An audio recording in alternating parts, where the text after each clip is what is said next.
I don't want to feel like an outsider to my own culture anymore. Let me explain. I was born and raised in the Netherlands. My parents are Chinese, they're both from Hong Kong. Naturally, I'm very familiar with Dutch culture, but sometimes I do wonder, would I call it my own?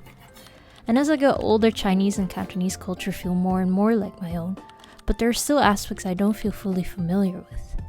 It's been about 2 years since I moved to Hong Kong from the Netherlands, and even though I'm Chinese, my family never really celebrated Chinese New Year's.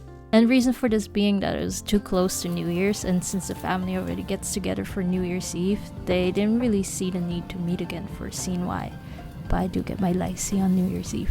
Sometimes I do feel sad that I missed out on this part of my culture, but then I don't really feel nostalgic because I never experienced it.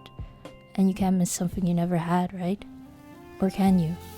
But watching everyone prepare for the biggest holiday of the year made me desire to be more involved. So this year I decided to try and create some of my own traditions.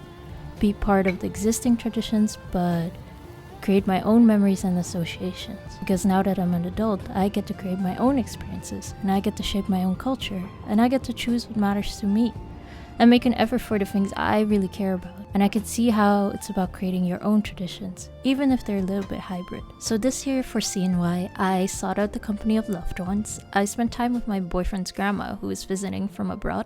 I also went shopping for traditional decorations for the first time. Lastly, I also spent a significant amount of time making radish cake from scratch, and for those who don't know, various rice cakes are commonly had during CNY because the Chinese word for cake sounds like the word for higher, signifying growth and an expansion of wealth and prosperity year on year. I do hope to make some of these things a yearly tradition now, because I think there's a lot of beauty in tradition. I see it now. There's value in remembering where you come from, and in honoring those who come before you, and also in honoring the parts of you that were shaped before you even existed. I think that's the beauty of tradition, and that is why